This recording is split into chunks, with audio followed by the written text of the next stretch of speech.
নমস্কার, আমি পুষ্পার্ঘ। আবার ফিরে এলাম একটা নতুন ভিডিওয়ে। এই মুহূর্তে পশ্চিমবঙ্গের রাজনীতির প্রধান আলোচ্য বিষয় যে সিপিআইএম এর বর্ষিয়ান আইনজীবী বিকাশ রঞ্জন ভট্টাচার্য কেন তৃণমূলের অদিতি মুন্সি ও তার স্বামী দেবরাজ চক্রবর্তীর হয়ে কেস লড়ছেন।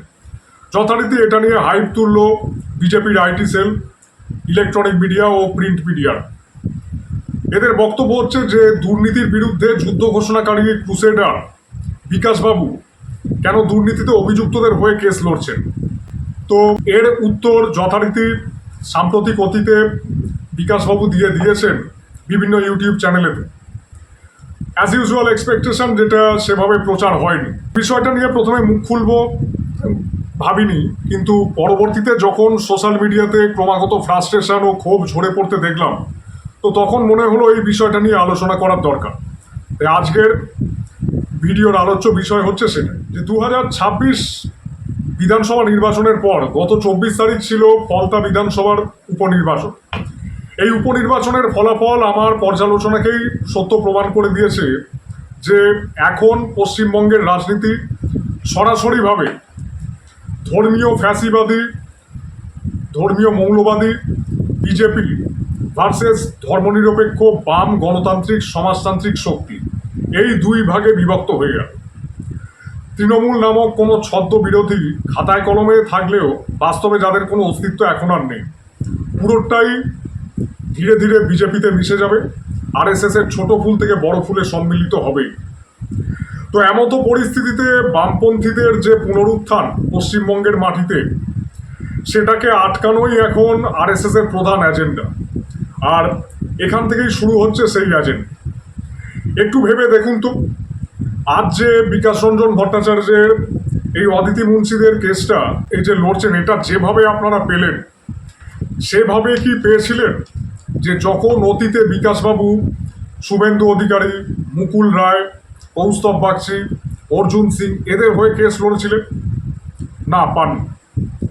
কারণ আপনি সেটাই হবেন যেটা আপনি দেখবেন বা পড়বেন। আর আপনি কি পড়বেন বা দেখবেন সেটা সম্পূর্ণ নির্ভর করছে এই যে আমাদের দেশে কর্পোরেট পলিটিক্যাল যে নেক্সাস, এই নেক্সাস যেটা চায় যে আপনি দেখুন বা পড়ুন। তাই বিজেপির নেতাদের হয়ে যখন বিকাশবাবু কেস লড়েছিলেন, সেটা যেমন কেউই জানেন না, তেমনি এখন তৃণমূলের হয়ে যখন কেস লড়ছেন তখন সেটা নিয়ে গেল রব উঠে যায়, হট ভাইরাল টপিক হয়ে যায়।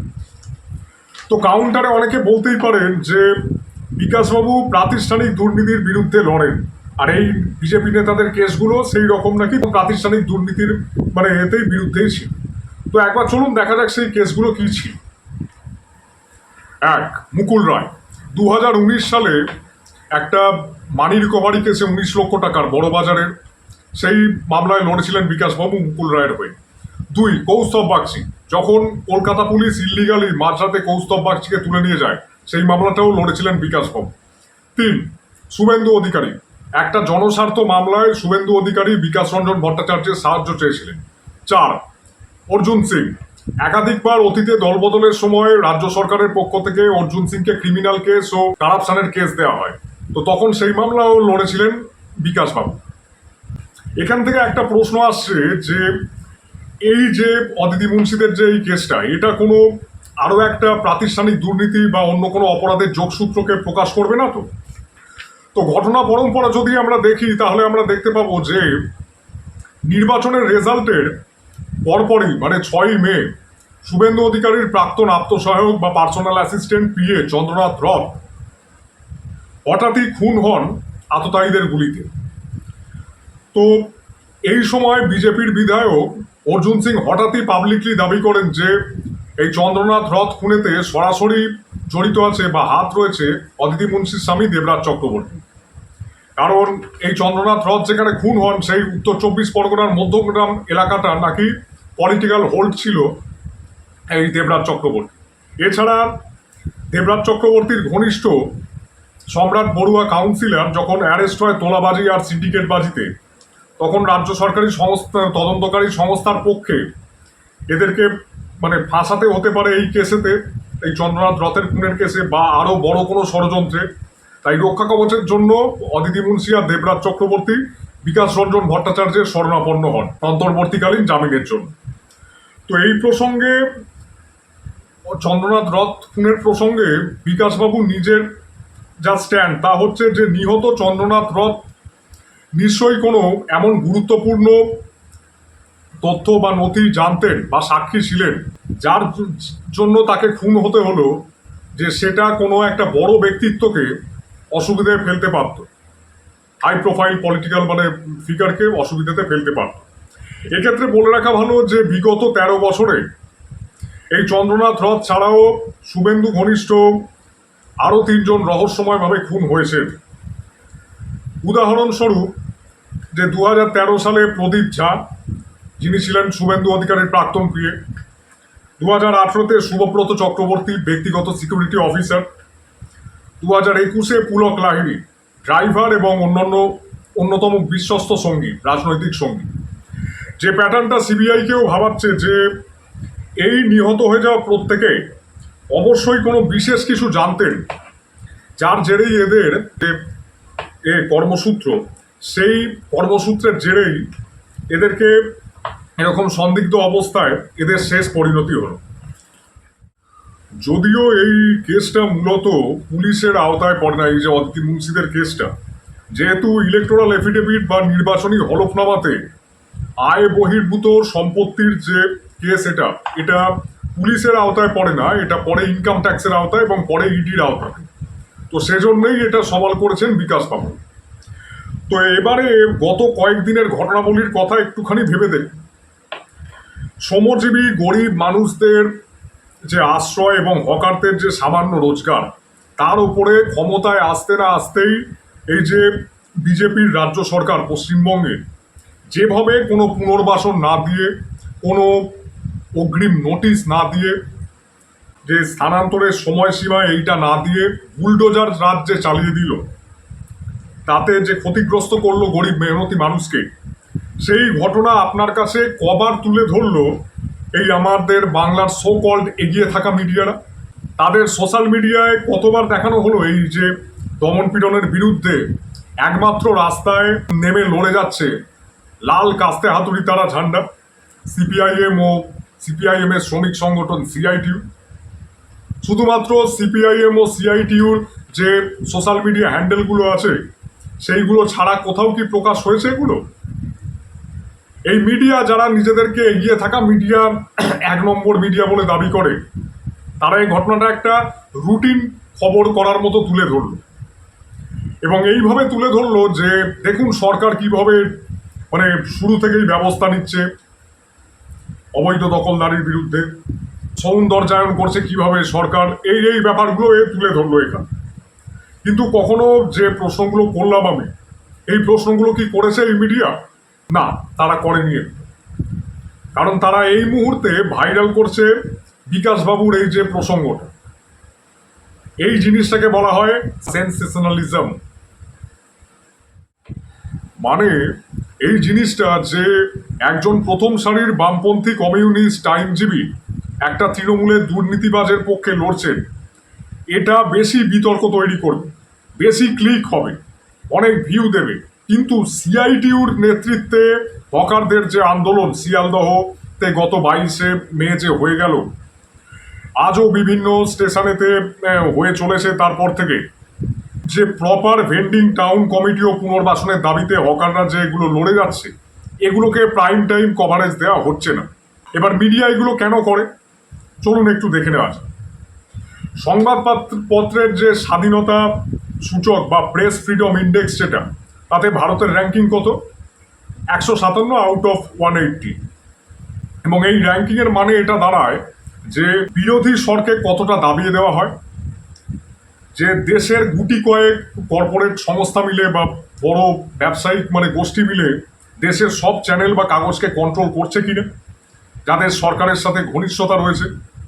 এবং মেন স্ট্রিম মিডিয়া যেগুলো সরাসরি সরকারের পক্ষ নিয়ে কথা বলে, তারা কতটা নিউট্রাল রিপোর্টিং আদৌ যেখানে একদমই হয়ই না, সেই ভিত্তিতেই এই রকমের র্যাঙ্কিংটা হয়, যে এই এতটার নিচের দিকে র্যাঙ্কিংটা হয়।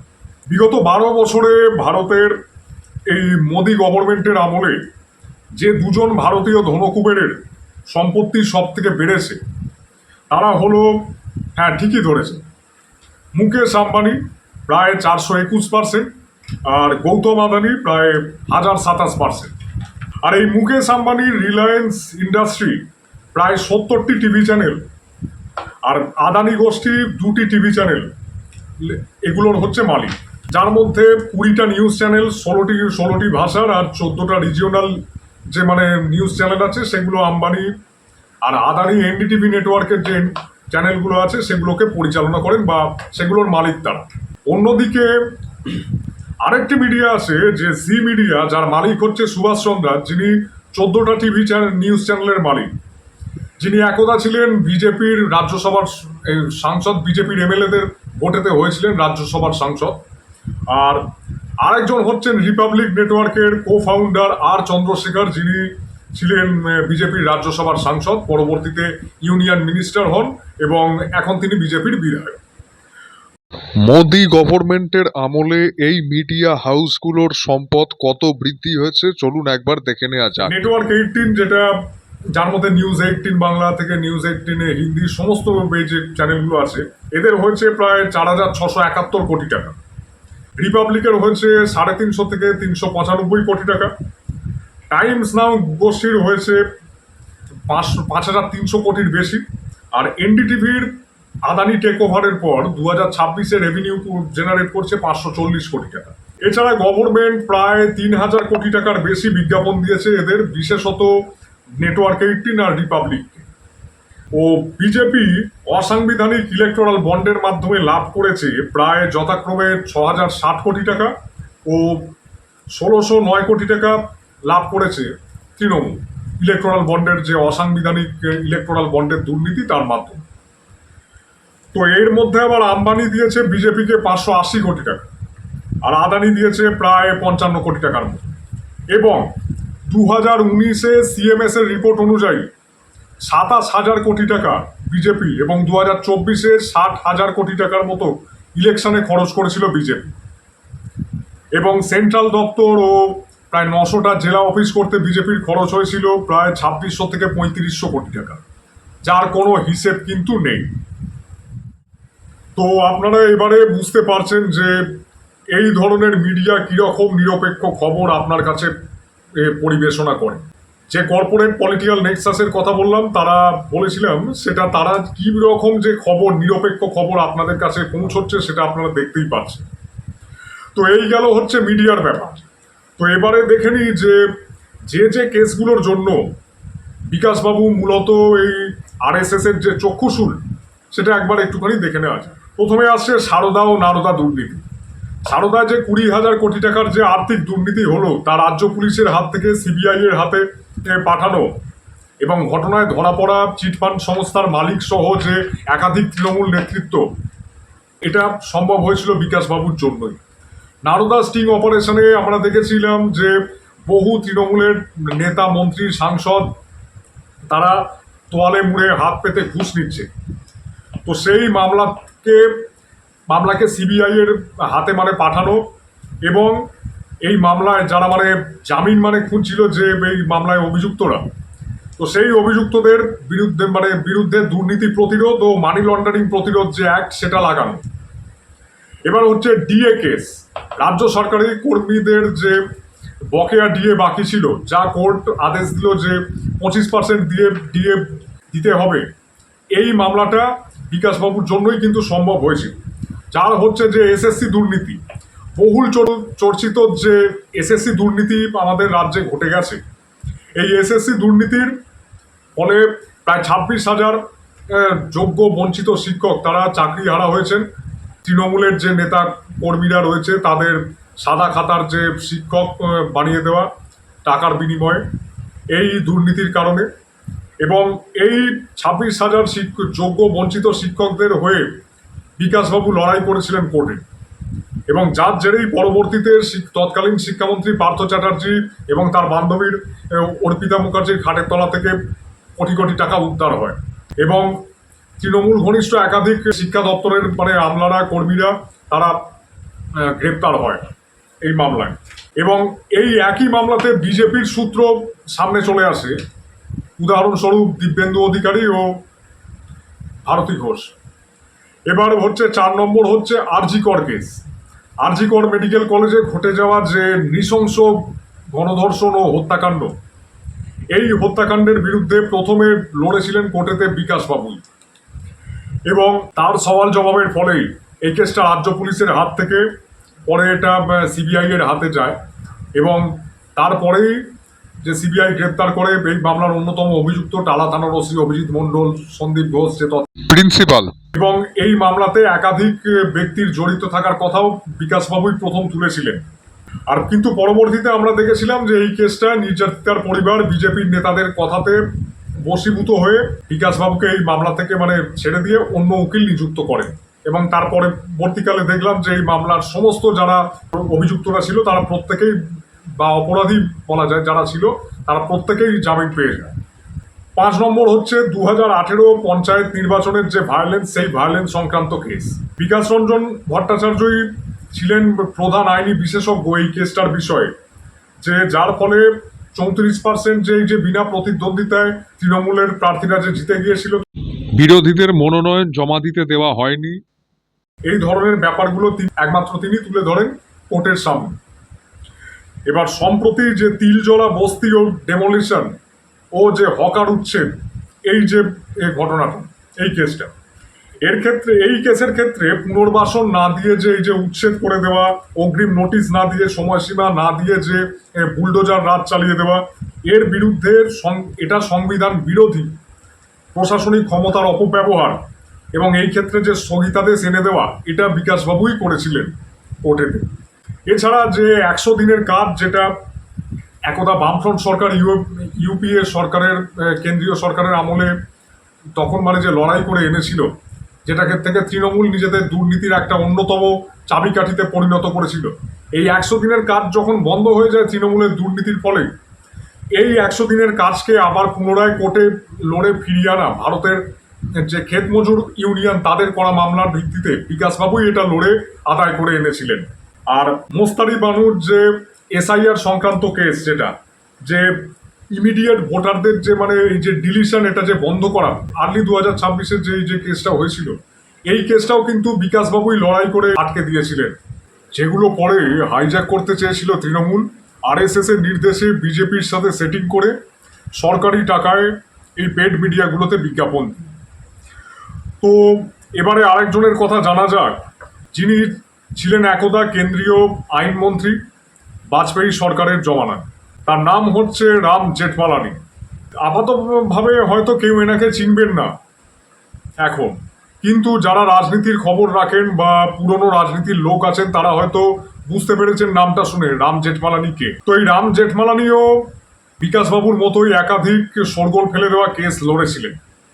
চলুন একবার সেগুলো দেখে নেওয়া যাক, একটু তুল্যমূল্য বিচার করে নেওয়া যাক। 1, জেসিকা লাল হত্যা মামলা। জেসিকা লাল হত্যা মামলায় কংগ্রেসের মনু শর্মার, যিনি অভিযুক্ত ছিলেন, তার হয়ে কেস লড়েছিলেন রাম জেঠমালানি। 2, 2001 সংসদ হামলায় অভিযুক্ত আফজল গুরুর হয়ে রাজ্যসভায় সওয়াল করেছিলেন রাম জেঠমালানি, যাতে তার ফাঁসি রদ করে দেওয়া যায়। 3, 1992 শেয়ার মার্কেট দুর্নীতিতে অভিযুক্ত হর্ষদ মেহতার হয়ে লড়েছিলেন এই রাম জেঠমালানি, এবং পরবর্তীতে 2001 সালে কেতন পারেখের হয়ে শেয়ার দুর্নীতি মামলাতে লড়েছিলেন রাম জেঠমালানি। 4, ইন্দিরা গান্ধী হত্যা মামলায় যে অভিযুক্ত তার দেহরক্ষী কে সিং আর বি সিং, এদের হয়ে মামলা লড়েছিলেন কিন্তু রাম জেঠমালানি, এবং পরে বি সিংকে বাঁচিয়েও দিয়েছিলেন। আর রাজীব গান্ধী হত্যা মামলায় যে অভিযুক্ত মুরুগান বা ভি শ্রীহরণ, এই ভি শ্রীহরণের হয়েও কিন্তু মামলা লড়েছিলেন রাম জেঠমালানি। 2G স্পেকট্রাম দুর্নীতিতে অভিযুক্ত তৎকালীন ডিএমকে সাংসদ কানিমজির হয়েও কিন্তু মামলা লড়েছিলেন এই রাম জেঠমালানি, এবং এই মামলাতেই আর এক অভিযুক্ত সঞ্জয় চন্দ্র, যিনি ইউনিটেক ওয়্যারলেসের এমডি ছিলেন, তার হয়েও কিন্তু এই কোর্টে লড়েছিলেন রাম জেঠমালানি। 1988 থেকে 1990-এর মধ্যে যে হাওয়ালার মাধ্যমে টাকা নেওয়া, এই কেসেতে লালকৃষ্ণ আডবাণীর হয়ে লড়েছিলেন এই রাম জেঠমালানি। 2005-এ যে রহস্যাবৃতভাবে শেখ সোহরাবুদ্দিনের যে ফেক এনকাউন্টার মামলা, যাতে বর্তমান স্বরাষ্ট্রমন্ত্রী অমিত শাহ তিনি অভিযুক্ত ছিলেন এবং মানে তারিপার আখ্যা পেয়েছিলেন, সেই মামলাটায় কিন্তু অমিত শাহের পক্ষে লড়েছিলেন রাম জেঠমালানি। আর 2013-তে নাবালিকা ধর্ষণে অভিযুক্ত এবং পরে দোষী সাব্যস্ত আসারাম বাপুর হয়ে মামলা লড়েছিলেন রাম জেঠমালানি। পরবর্তীতে যে আসারাম বাপু মানে বহুবার প্যারোলে মুক্তি পেয়ে যায় এবং সম্প্রতি একটি কেস থেকে সে ছাড়াও পেয়ে যায় বর্তমানে। এটা কোনো কেস নয়। 2018 সালে পোড় খাওয়া যে রাজনীতিবিদরা ছিলেন বিজেপির, যশবন্ত সিনহা বা শত্রুঘ্ন সিনহা, অরুণ সুরি, এনাদেরকে রাম জেঠমালানি একটি চিঠি লিখেছিলেন। তাতে লেখা ছিল যে মানে মমতা ব্যানার্জিকে ভারতীয় গণতন্ত্রের নায়িকা হিসেবে তিনি দেখতে চান বা এই হিসেবে তিনি উল্লেখ করেছিলেন। এবার তুলনা করে দেখে বলুন তো যে বিকাশ রঞ্জন ভট্টাচার্য কি রাম জেঠমালানির থেকেও বড় অপরাধী বা ওরকম অপরাধীদের হয়ে কেস লড়ছেন? এবারে ক্রোনোলজিক্যালি ব্যাপারটা একটু ভেবে দেখুন তো, যে যখন বাংলার মানুষ তাদের ক্ষোভের জনাদেশ দিয়ে তৃণমূল কংগ্রেস নামক একটা অত্যাচারী, জুলুমবাজি, কাটমানি সাম্প্রদায়িক দলকে ঝেঁটিয়ে বাংলা থেকে বিদায় করলো, ঠিক সেই মুহূর্তেই বিকাশবাবুর এই কেস নেওয়ার খবরটা বহুলভাবে প্রচারিত ও চর্চিত হতে লাগলো। মানে সিপিআইএম টিএমসিকে বাঁচাতে চাইছে এই একটা ন্যারেটিভ সেট করে দেওয়ার মানে অপচেষ্টা চলতে লাগলো। আর দুঃখের সাথে বলতে বাধ্য হচ্ছি যে এই ফাঁদেতে আমাদের কমরেডরা পা দিয়ে দিলেন, যারা এখনো শিরদাঁড়া সোজা রেখে আদর্শের সাথে পার্টিটা করেন, যারা পার্টিকে ভালোবাসে। তাদের আবেগকে সম্মান দিয়েই বলছি যে তারা তাদের যে ক্ষোভ, তাদের যে প্রশ্ন বিকাশবাবুর এই প্রসঙ্গে, তারা সেটা পার্টির অভ্যন্তরে তুলতে পারতেন, কিন্তু চিন্তা ভাবনা করে একটু ধৈর্য নিয়ে সময় নিয়ে দেখার বদলে তারা আগে ভাগেই ওপেন প্ল্যাটফর্মে ওয়ালে লিখতে থাকলেন। এবং এতে বিজেপির যে আইটি সেল, পেড মিডিয়া, এই সমস্ত মানে এদের থেকেও এনারাই মেটার অ্যালগোরিদমকে বুস্ট করে দিলেন, যার ফলে এটা আরও ফার্দার রিচ পেয়ে গেল, মানে আরও অনেক জনের কাছে এটা ছড়িয়ে গেল। এবং এতে কি হলো যে আরএসএস এর এজেন্ডাটাই সফল হলো। অথচ যখন আমরা বামেদের পক্ষের খবরগুলো করি বা পোস্ট করতে বলি, সেগুলো কিন্তু 10%-এর বেশি কমরেডরা করেন না। হ্যাঁ, এই কথা ঠিকই, যখন রাজনীতির ময়দানে বিকাশবাবু আছেন তখন হয়তো বিকাশবাবু এই কেসটাকে অ্যাকসেপ্ট নাই করতে পারতেন, কিন্তু জানি না হয়তো তাতে পূর্ববর্তী যে কথাগুলো মানে বললাম এই ভিডিওতে, সেগুলো চাপা পড়ে যেত বা অন্য অনেক কিছু মানে উন্মোচন হতে পারতো কি না, সেটা সময় আসলে সময়ই বলবে এবং বিকাশবাবুই জানাতে পারবেন। সাথে এটা মাথায় রাখবেন যে বিকাশ রঞ্জন ভট্টাচার্য কিন্তু দেবরাজ অদিতির হয়ে কোর্টে দুর্নীতির পক্ষে সওয়াল করছেন না। আইনানুগ ব্যবস্থা না নিয়ে খেয়াল খুশি মতো প্রশাসনিক ব্যবস্থা নেওয়া হয়েছে বলেই তিনি সওয়ালটা করছেন, অতীতের মামলাগুলোর মতোই। আর এটাও মাথায় রাখতে হবে, প্রাতিষ্ঠানিক দুর্নীতির বিরুদ্ধে লড়াইয়ে বিকাশ রঞ্জন ভট্টাচার্য 1 টাকাও ফিস নেন না। হ্যাঁ, 1 টাকাও ফিস তিনি নেন না প্রাতিষ্ঠানিক দুর্নীতির বিরুদ্ধে কোর্টে লড়াই করতে গিয়ে। আর আজ যদি তিনি এই নিজেদের কমরেডদের থেকে, নিজেদের পার্টির লোকেদের থেকেই এই ব্যাকল্যাশগুলো মানে দেখেন এবং বিরক্ত হয়ে যদি দুর্নীতির বিরুদ্ধে লড়াই করা ছেড়ে দেন বা ওকালতি ছেড়ে দেন, তাহলে কিন্তু আদতে লাভবান হবে সরকার পক্ষই, যারা অবধারিতভাবে আগামী ভবিষ্যতে প্রেডিকশন ওয়াইজ দুর্নীতিতে জড়াবে। এবং মনে রাখবেন এটাও যে দল মত ব্যতি রেখে বিকাশ রঞ্জন ভট্টাচার্যকে কিন্তু সমস্ত দুর্নীতিবাজরা বাঘের মতো ভয় করে। আর বিকাশ রঞ্জন ভট্টাচার্য আগের এই যে কেসগুলোর কথা বললাম, এই উক্ত কেসগুলোতে আরএসএস এর ছোট ও বড় ফুল তৃণমূল ও বিজেপিকে নাস্তানাবুদ করে ভীত সন্ত্রস্ত করে রেখেছেন বলেই কি ওনাকে আজকে মানে টার্গেট হতে হচ্ছে এই কেসটার মাধ্যমে? প্রশ্ন তো থেকেই যায়।